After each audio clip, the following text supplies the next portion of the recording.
Good morning students. ये हमारा Hindi third language का क्लास है। लास्ट दिन हम लोग ने क्या पढ़ा था? हम लोग ने री की मात्रा पढ़ा था। कैसे री की मात्रा कैसे होती है? ये है री,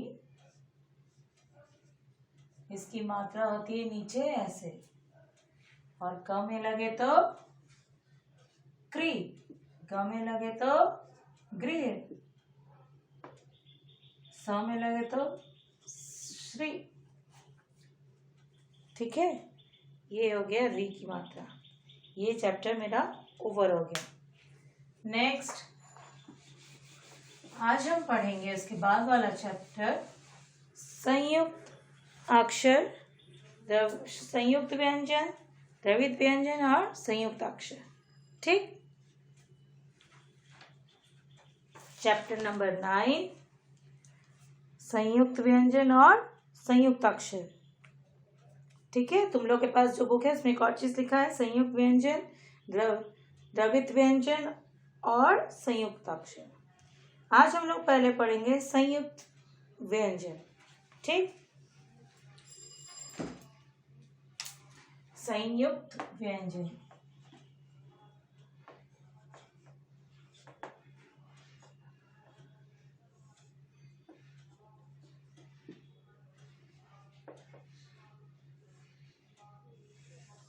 ये लिखा मैंने संयुक्त। संयुक्त शब्द का मतलब क्या होता है? मिलना, जोड़। ठीक है, संयुक्त नाम से ही पता चलता है, संयुक्त एक साथ मिल के जो बने। व्यंजन बोल रहा है, स्वर वर्ण नहीं बोल रहा है, व्यंजन बोल रहा है। जो दो व्यंजनों के मेल से एक नया व्यंजन तैयार होता है उसे संयुक्त व्यंजन कहते हैं। आ गया समझ में? एक बार फिर बोल रही हूँ, दो अलग अलग व्यंजनों को एक साथ जोड़ के एक नया व्यंजन बनता है, उसे संयुक्त व्यंजन कहते हैं। जैसे संयुक्त व्यंजन कितने होते हैं? हिंदी में संयुक्त व्यंजन 4 होते हैं। कितने होते हैं? 4 होते हैं। कौन कौन से? यहाँ देखो। सबसे पहला है श्य, श्य। ठीक, दूसरा है त्र।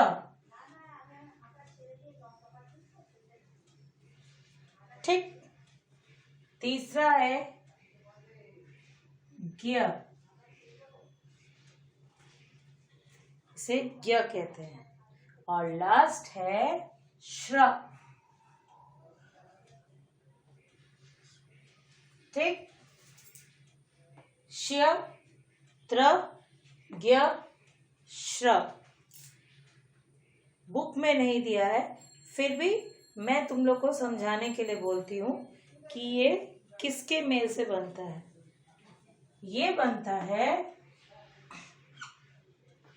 क, इसके नीचे एक हलंत रहेगा तो इसको कहते हैं आधा क। आधा क प्लस मूर्धन्य श। ठीक, क का उच्चारण थोड़ा सा रहता है और पूरा पूरी श का है, इसलिए इसको कहते हैं श। ओके, श। क प्लस मूर्धन्य श से ये बनता है श। फिर है त्र। त्र ये कैसे बनता है?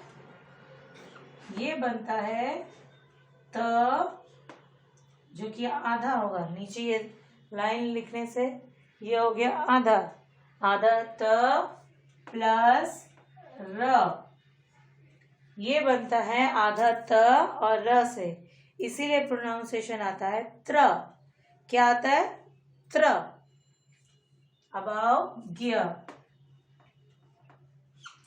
ज्ञ बनता है ज और य, लेकिन ज होगा आधा, ये हो गया आधा। ठीक, आधा ज प्लस य, ज प्लस य, ये बन गया ज्ञ। ठीक, और लास्ट है श्र। श्र बनता है तालव्य श, ये भी आधा, ठीक, तालव्य श प्लस र, इसीलिए श्र, ठीक। ये बना श्य, ये बना त्र, ये बना ज्ञ, ये बना श्र। आ गया? तुम लोग थर्ड लैंग्वेज पढ़ रहे हो, ये सिर्फ तुम्हारे इंफॉर्मेशन के लिए मैंने दिया, ठीक। तुम्हें कुछ नहीं करना है, तुम्हें याद करना है इनको कैसे लिखते हैं, ये मैंने ऑलरेडी कराया हुआ है, ठीक। और इससे वर्ड्स, तो इससे क्या क्या वर्ड्स हैं वो आज हम लोग पहले बुक में पढ़ेंगे।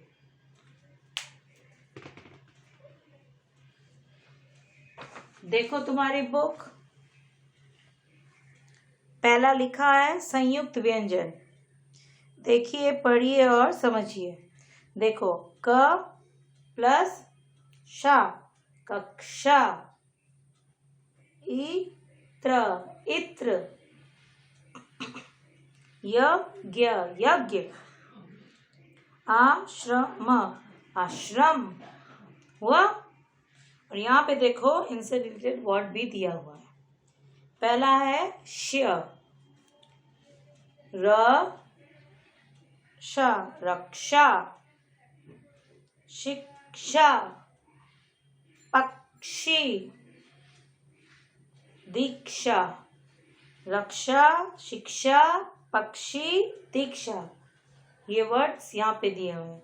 फिर त्र, त्र से पुत्र, पत्र, नेत्र, मित्र, ठीक, पुत्र, पत्र, नेत्र, मित्र, ठीक। अब आज्ञा, आज्ञा, ज्ञान, ज्ञानी, संज्ञा, आज्ञा, ज्ञान, ज्ञानी, संज्ञा। और लास्ट है श्र, श्र से श्रमिक, सॉरी श्रीमान, पहला है श्रीमान, श्रम, फिर है विश्राम, फिर है परिश्रम, ठीक। फिर से पढ़ते हैं, श्रीमान, श्रम, विश्राम, परिश्रम। आया समझ में? समझ में आया ये? तो अब हम इसको एक बार और अच्छे से पढ़ेंगे। क्या बोला? श्य, त्र, ज्ञ, श्र, श्य, ठीक। अब इससे वर्ड क्या बोला मैंने? सबसे पहले तो तुम्हें जब क्वेश्चन मैंने लिखा है तो उसमें दिया हुआ है हिंदी में कितने संयुक्त व्यंजन होते हैं। तुम्हें क्या लिखना है? एकदम क्वेश्चन से देख के लिखना है। हिंदी भाषा में चार, बस चार को लिखना है। संयुक्त व्यंजन होते हैं, वो है मतलब श, त्र, ज्ञ, श्र। ओके, तो अब इनसे वर्ड क्या है? वर्ड क्या क्या पढ़ा तुमने बुक में? इसे पढ़ा रक्षा, पक्षी, त्र से क्या पढ़ा? पत्र, पुत्र, य से क्या पढ़ा? ज्ञानी, आज्ञा, श्र से क्या पढ़ा? श्रीमान, श्रम। तो जो वर्ड मैंने लिखाया है उन्हें याद कर लेना। मैं तुम्हें कैसे दे सकती हूँ कि संयुक्त व्यंजन, नीचे दिए गए संयुक्त व्यंजन से तुम 3 वर्ड लिखो, 4 वर्ड लिखो कि 2 वर्ड लिखो, जो रहेगा उसको लिखना होगा, ठीक है। यही है संयुक्त व्यंजन से रिलेटेड पढ़ाई, ठीक। घर बैठ के उसको लिखना, प्रोनाउंसिएशन समझ गए और फिर उसको करना, ठीक है। तो आज मैंने इस चैप्टर से सिर्फ और सिर्फ संयुक्त व्यंजन पढ़ाया है। नेक्स्ट डे पढ़ाऊंगी द्रविड़ व्यंजन, द्वित्व व्यंजन और द्वितीय व्यंजन भी कहते हैं इसको, और क्या है, संयुक्ताक्षर। ठीक, ये तो आज की यहीं पढ़ाई यहीं पे खत्म होती है क्लास। Okay, thank you.